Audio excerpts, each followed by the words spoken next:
Welcome back. Welcome back. Welcome back. Here we go. Hey,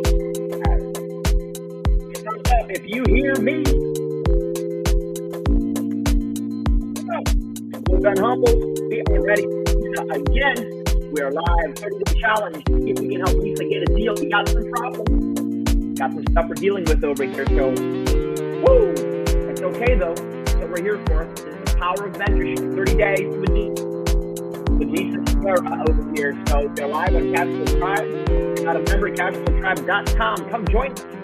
Free community for all Canadians who want freedom, who want answers, who want help. We are here to help you guys crush it, and really excited. Hello, we got some friends on the show. Jan is already in the house. Let me know where you're dialing in from already. We got $20 in the house. Give me a quick hello, everybody, if you're here. And without further ado, we're going to bring on the lady of the hour, the one and only, Miss Lisa Sierra.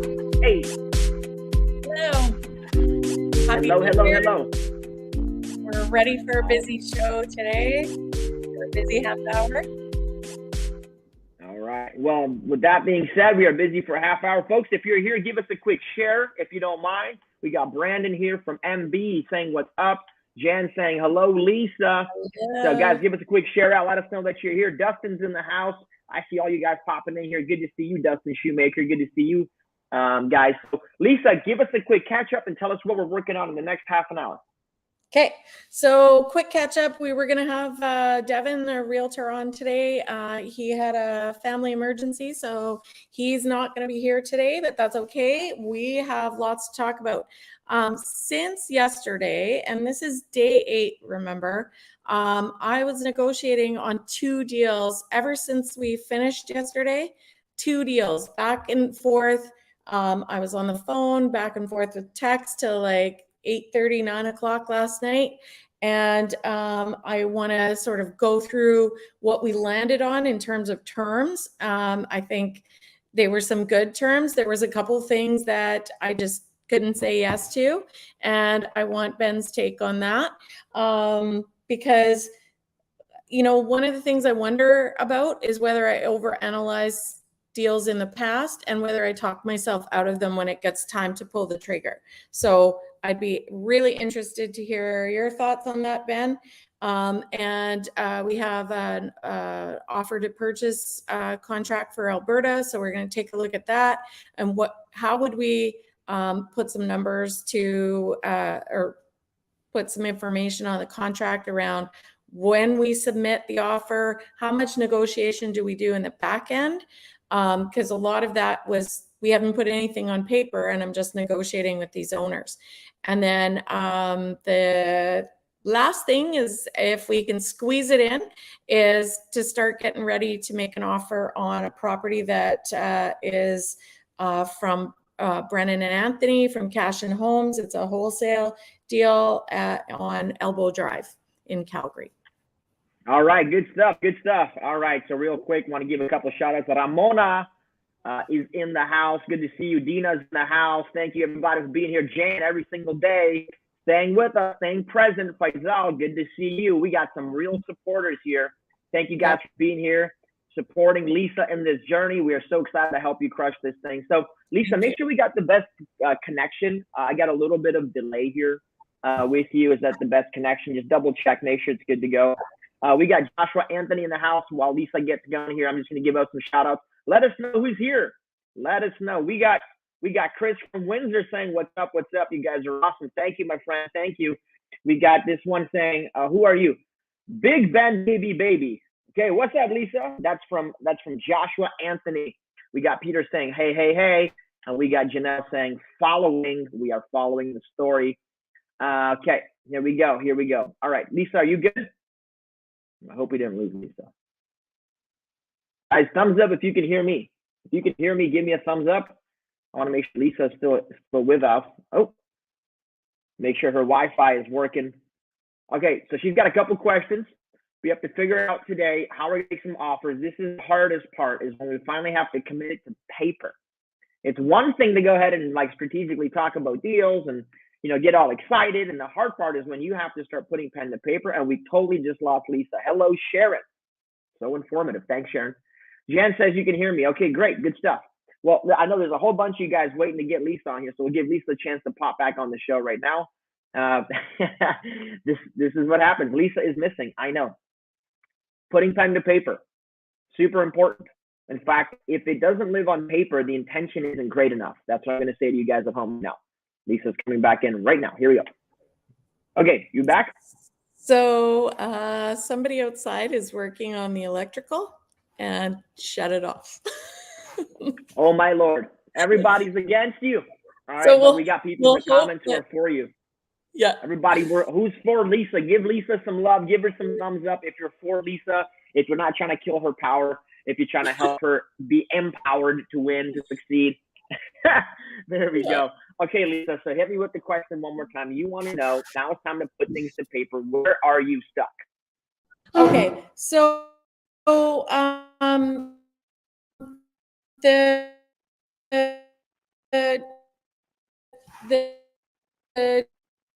two places. Oh, we got a bad lag. Hold on, we got a bad connection. Lisa, we got a bad connection. That I was negotiating on back and forth phone to see if that'll help. Okay, hold on. We just got your voice back. We're getting bad connections over here. What's happening? Is Rogers out again? Rogers, are you out again? Come on, man. You guys need to switch to TELUS. I'm just saying. If you're a TELUS fan, give me a thumbs up. If you're a Rogers fan, give me a thumbs down. Yeah, I said it. Give me a thumbs down if you're a Rogers fan. Okay, Lisa, say one more time. I think we got you now. Okay. Can you hear me now? Beautiful. Okay, let's go for it. One more time. Okay. So 955 Lake Christina Way was the one that we were I was negotiating on. And we got, so Jared had talked about that one, and he kind of went through the property, said that he had made an offer. It was now off market, and he had we were going to try to find the real the owner. So somebody on this live reached out to me and said, I have the contact for him. I sourced it out, and he gave me the information, and I called him up and said, are you still interested in considering a deal? And he said, yes. I said, okay, what's the range you're looking at? Here's the range I'm thinking about. And my number was within his range. So Then we started having a conversation. I got him to the price I wanted. Then I got vendor take-back financing for 2 years at 0% financing. Then I got for a portion of the deal. And what else? And then I wanted to do a $5,000 deposit. He wanted a $30,000 deposit. He wanted no conditions. And so we went back and forth, and then he came back wanting 10 to 12% interest on the VTB. And he wanted a close of September 1st. And so I said, okay, well, I'll go up to another 3,000 on the price, but I want 0% financing on the deal or on the VTB. And I want 5% or 5,000 down at acceptance of terms. And then 15 days later, I'll do the remaining 15,000 deposit. And he wanted it all at once, but we moved past that. And then I just said, I don't want to tie up that much capital. And I don't want to waive those two standard conditions. And so he kept saying that that's what he wanted. Anyways, we went back and forth. There were several texts, several phone calls. And so I walked away and I just left my phone. And then he came back and said, okay, these. Yeah. Yeah. So he came back and gave me what I was looking for there. But then still the last part was that those two, he wanted me to waive inspection and waive financing condition. And so I thought, you had mentioned that I should reach out to Alex out in Hamilton and talk to him because he was an experienced flipper and see what he thought about that. And I also reached out to Jared to talk to him about his terms with the guy and what were his thoughts, because I felt like it was probably not the right move. And he confirmed for me, he said, especially when you're dealing with someone else's money, to waive that inspection condition is reckless. And he said he had a really good advice, and he said, I bought one around the corner and there was asbestos in it. And so given the age of that property, you probably got asbestos, and that's could be why he doesn't want you to look at it. So yeah, anyway, so I pushed back on him. And I also, on the financing side, that would give him $20K of my money if I couldn't get my lenders to agree to fund a property that I had no inspection on. And so I just left it. And then he came back later and said, I'm going to sign a lease with some tenants, but I'm coming back to you in 9 months and we'll renegotiate then. So I said, okay. But the more I left it, the more it shifted to my way. So that was a really good, and it was more because I was like, I'm not exactly sure what I want to say. So instead of saying anything, I just left it. And I guess he was stewing. So, and then on the second one was the one in Radisson. It was that fourplex that Cash and Homes had. And it was the one with the fire on the one side. And what was really sticking for me, and I went back and forth, I looked, it will need some new windows. There was some more extensive renovations that it would need. So I felt like the budget was probably light. And the numbers just weren't supporting what I thought, what I could get the deal for, and then what I thought we'd have to do to it. So I went back and forth with Brennan, and he did come down in price, but ultimately it was like whether we could get insurance, whether we could get investments. It was something Danielle said about lenders not liking these illegal suites or not considering them as part of the income for the property. And I worked in planning and building in at the city of Calgary, and so I know that what the rules are around those. And it just felt like too much of a gamble to wait out long-term permits that are going to take 3-4 months if they get approved. Okay. Because I don't know ceiling heights and all of that. All right, so let's recap real quick because we're on the same page here. So number one, congratulations. You're transferring the conversation back to you. Powerful concept. Making sure that you hold your ground in a negotiation, because it sounds like the seller is actually more experienced than you are. If they know all of these terms and all these different levers to pull, then they probably have some experience in this game, in the buying, selling, leveraging, doing negotiations, crazy deals, whatever. So that's fine. I'm okay with that. What we're not going to do is we're not going to waver in what we believe is a good deal for you. So the fact that you're like, nope, this is the deal. I'm not changing my position. You can come back to me. Great. He's also very much capable of going to get his own terms, his own financing, his own whatever. And if he wants to rent out for 8 months, this is a game we have to play. It's called cat and mouse. All right. So you have to make your statements and go, hey, good luck. By the way, you already got tenants coming into the property. I hope I still have cash in 9 months. I know I'm buying today. I may or may not be interested in 9 months from now, depending on what the market does. I'm interested today. We're playing a game of urgency. He's going, I have tenants, so that it forces your hand, and you're going to go, so good. So every time somebody gives you an objection, your job is to go, I understand, I get it. That's it, cool. Hey, you got tenants? Great. I probably won't be interested in 9 months. Hard to say. I'm not even I might even be in real estate in 9 months. Who knows? I might be driving Formula One race cars. But if that's what it takes for you, you want to rent it out and you want to deal with it, and that's great, no problem. Good luck. See you later. Great job for standing your ground. That's what you have to do. Now, here's the thing. As soon as you have a lot of this already verbally agreed to, you have to commit to paper. Okay. If you don't commit the offer to paper, that doesn't mean anything. Like really, it's Okay. just hyperbole. It's just questions. Because in the seller's mind, what we have to understand is that they're looking for areas of confidence. When you put something to paper, you show intent. When you commit it to paper, you can actually move this thing further along, because he may have talked to 100 different people, and the reality is like most of them didn't put it on paper. So maybe you're like the 101st person he's talking to about the same terms, the same conditions. Maybe he's frustrated. So the person who's willing to get the deal done will commit it to paper and show the intention, not say the intention. You have to show the intention. This is why it's powerful to take your offer and structure into a written agreement that you can send it over to him. It also does one other thing for you. It's also now in his inbox forever. So when he comes back to you in 9 months, he has your contact information, he has the offer, he has the price, blah, blah, blah, blah, blah. You want to plant as many offer seeds in the world as possible.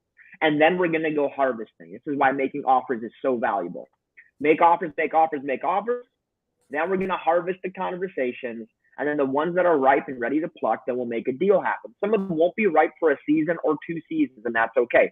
But if you don't plant the seed, meaning you never actually deliver the offer, then you never actually got started. So I just want to clarify this point. When most people go, I'm working on a deal, I'm going to go, where's the paperwork? I don't have any. I was just talking with the seller. Well, then you're not working on anything, actually. You haven't even got started.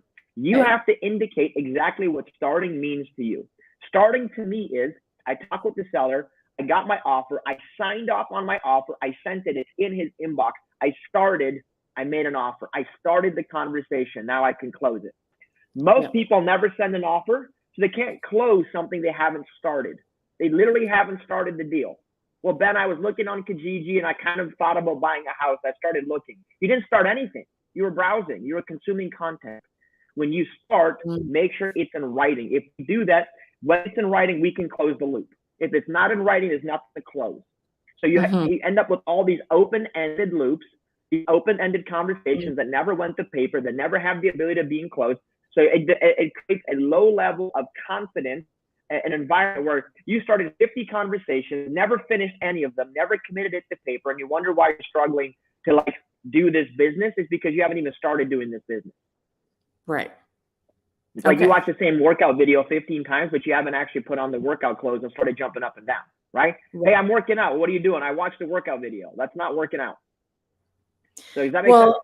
And from what I understand from what you said, one of the things that would have changed the discussion yesterday is if I put it on paper, like made my offer after I said, what's your sort of window? Because he went back and talked to somebody, and then that's what he told me. And then he came back wanting interest on VTB financing. He didn't really know the term VTB, all of that.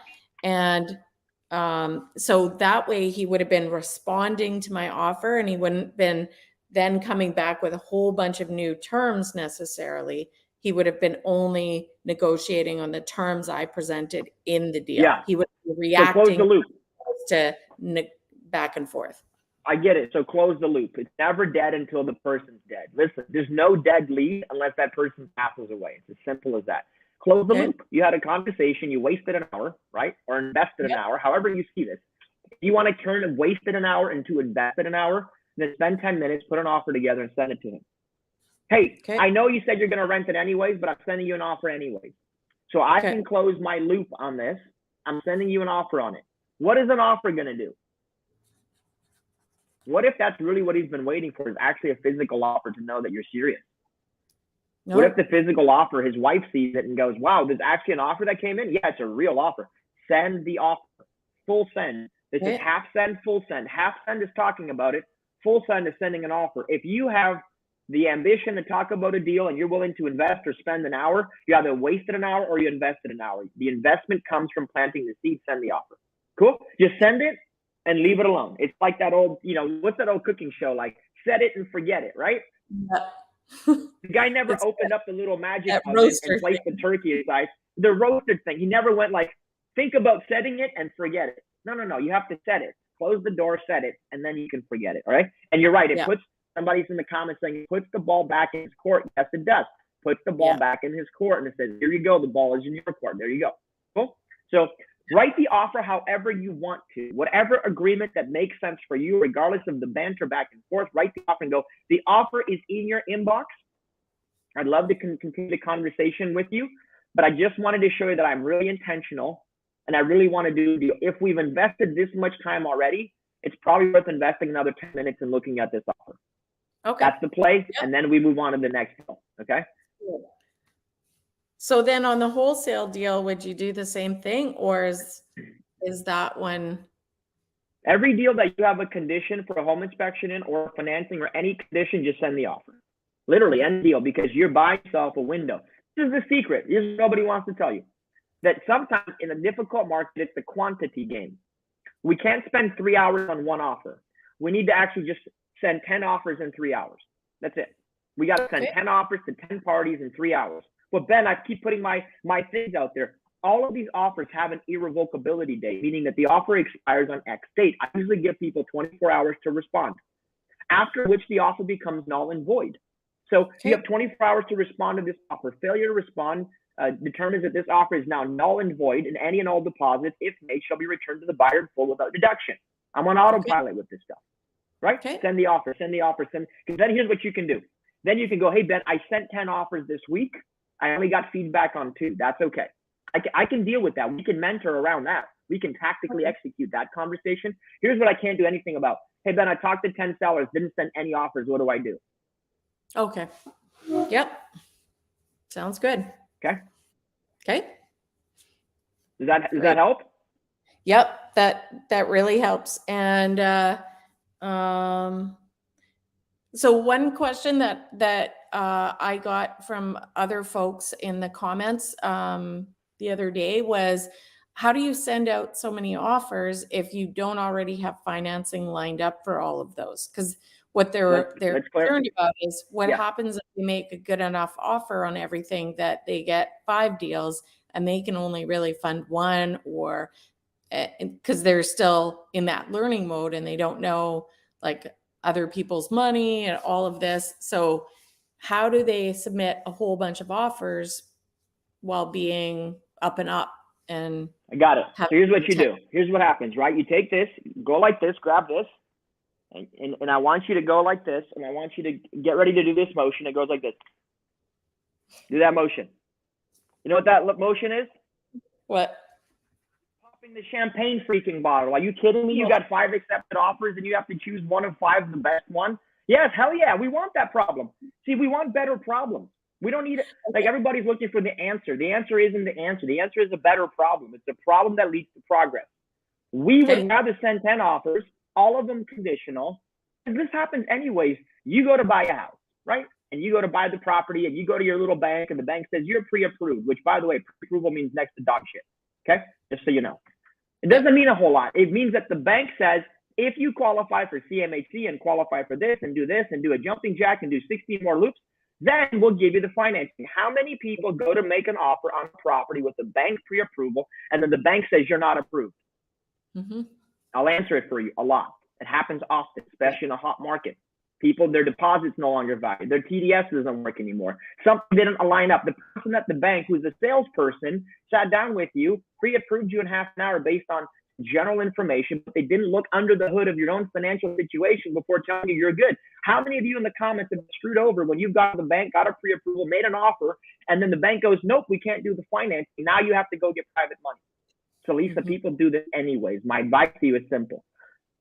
Just remember that you have conditions for a reason. If you make 10 offers and they're all conditional and get to play with 2 of them, great. That is a stronger ownership position than you making 1 offer, all cash, Hail Mary. Oh my God, I hope throwing $1 wins.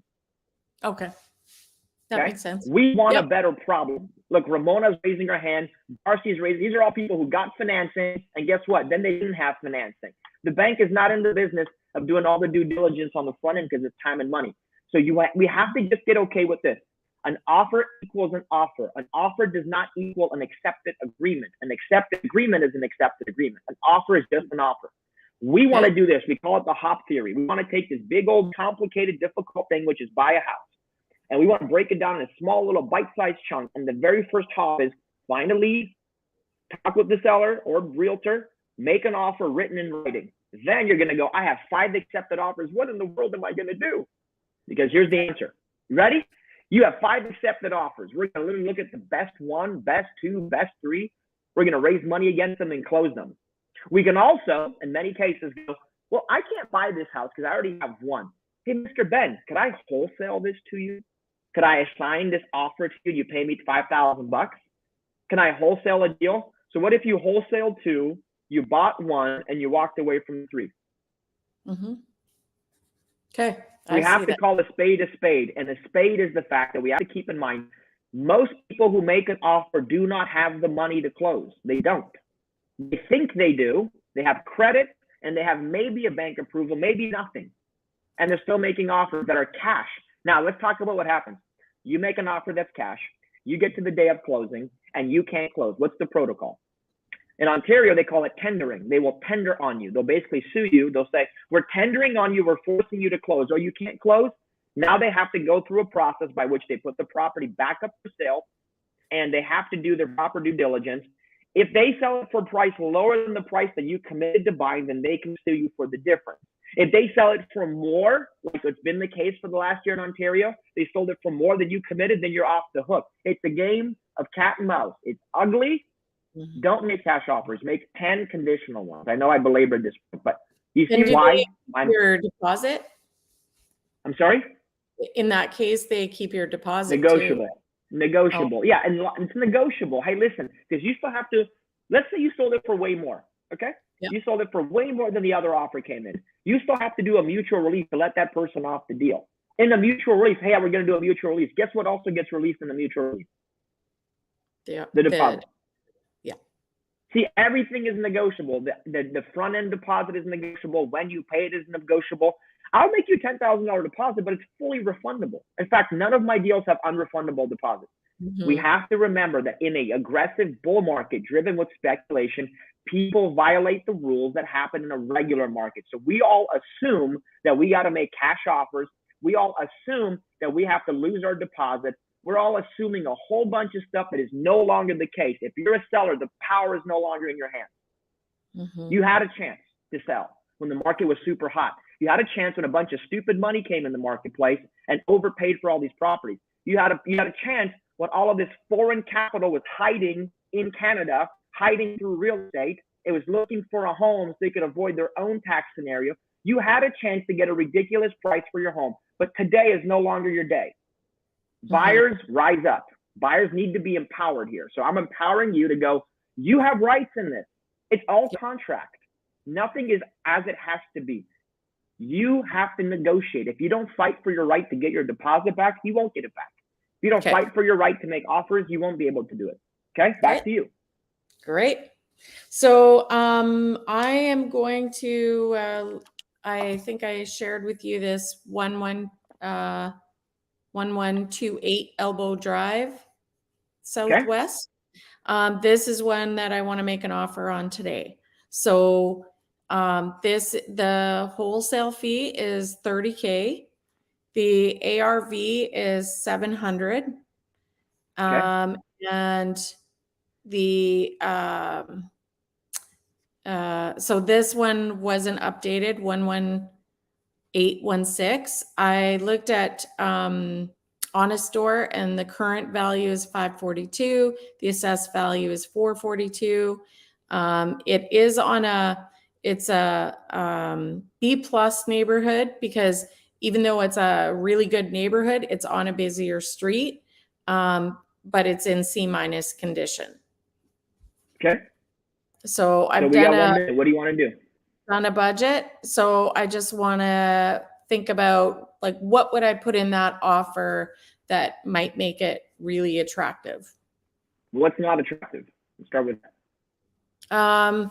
Would I go down to like a $5,000 assignment fee?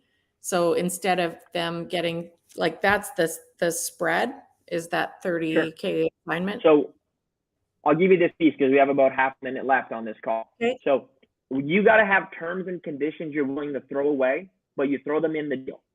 Be willing to throw them away, but throw them in the deal. So I'm willing to make a $10,000 deposit on the right property. But I'm gonna come in and go, no, I'm only putting down $1,000. Only putting $1,000. And if they go, you have to do this or the deal dies, cool, I'll give you the 10 grand. That's fine. But I want 20 grand off the purchase price. Be willing to throw away some terms. Like throw in some terms that you can throw away. Like I don't care if I take the property as is condition or I have to clean it up. I really don't care if the numbers make sense. I don't care if I close now or close next week. But I will use a closing date. Like I want to close in 90 days.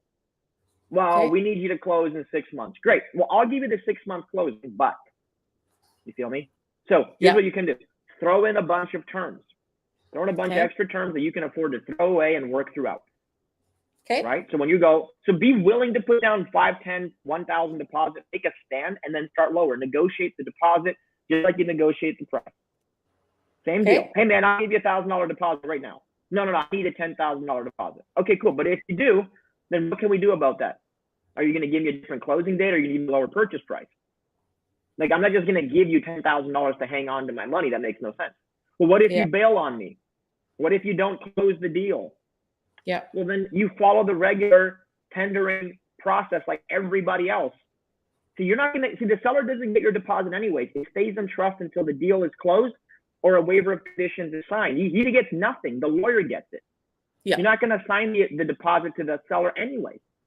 Listen, are you afraid of me not closing? Is that why you want a big deposit? Yeah, I'm afraid you're not going to close. Then deal with the real root of the problem. Let's not put a Band-Aid on it by throwing more money at the deposit. Okay. So what you see what I'm saying? Great. Then what do you need to take the deposit down from 10,000 to 1,000? You need proof of funds. You need to see my history of the last deal that I bought. You need to meet me in person and shake my hand to know I'm a real human. What do you need and why do you need 10,000? Because the truth is they don't actually have a good reason.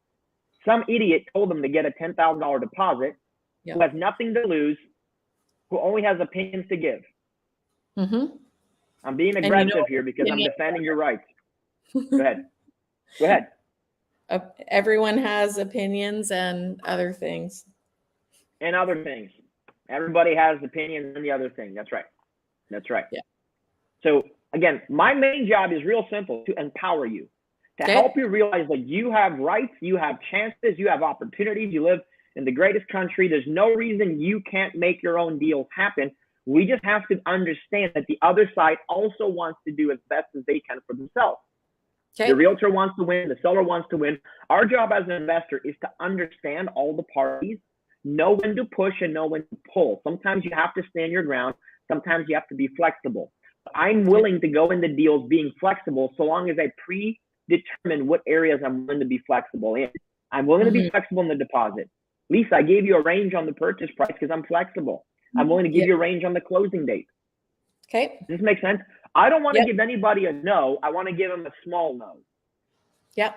So it's a no with a yes. It's a no with a caveat. Hey, listen, I'd love to do that. I don't think I could do that exact $10,000 deposit. Are you at all flexible in the deposit? Can we make it less? Sure, we can. How much less can we make it? Okay, I'm gonna submit 3 offers by tomorrow. 3 offers before tomorrow. And on tomorrow's call live at 2:30, Sarah, Lisa's going to come over here and she's going to share it with us and show us. You're going to show us the deals? Or what are you going to do tomorrow at 2:30? Yep. I'm going to show you the deals, but I may have to switch the time because I'm worried about whether I'm going to be in a location I can get Wi-Fi because I'm heading home through the mountains tomorrow. So I will. So tomorrow, if you guys want to be a part of the story, I don't know what time we're going live, but we are going to post it in Cashflow Tribe Facebook group.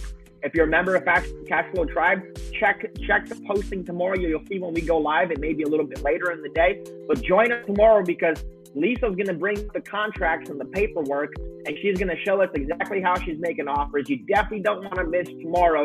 If you've been waiting to invite a friend, invite a friend. We're already on day 8.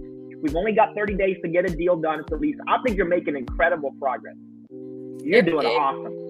It feels like my brain has exploded, and now I'm like, it's all starting to line up and click in. So I hope you know what they say. Doing the homework too. When you don't have confidence, borrow it from somebody else. And I have way more confidence than I know what to do with, and probably a little arrogance too. But that's okay. You guys love me anyway. So guys, show up tomorrow, be present, share the stream out, and I hope you're doing your own deal alongside Lisa for the next 30 days. I'm so radically excited. Join us. I'm going to have a big announcement when this whole thing is over. I had a lot of people. Actually, I talked with all the people who applied for this and very kind of positioned to be here, what you're doing, and they all want more help. So I'm going to have a big announcement by the time we're done to help you guys at home do a 30-day version of this for yourself. Okay? And we want to help you win in real estate. We want to help you guys absolutely crush it. All you got to do is stay plugged in, stay committed, and give Lisa, last piece of advice for people. What is it? Yeah, you got to listen to what Chris posted and sent me this morning. He says, although there are many groups out there, I'm going to align myself with Cashflow Tribe simply because of the level at which they are committed to educating newcomers. I mean, these videos, there's nothing like them I've come across. So, you know, we're making a difference just by what we're sharing and the coaching you're giving me live. So it's not all pretty. I'm not doing everything perfectly. And Ben is pushing me definitely outside of my comfort zone, but it's working. It's working. I love that message from Chris. I'm glad that's the feeling the community is giving today. So excited. And guys, thank you so much, Ramona and Peter. Thank you guys for all the support and comments you've given our friend here, Sharon, and everybody else in the call. You guys be blessed. Have a great day. We will see you tomorrow. Be ready to get working and get ready to get your deal in the next 30 days as we follow along with Lisa and Cashflow Tribe. Be blessed. Stay humble. See you guys next time. Peace out.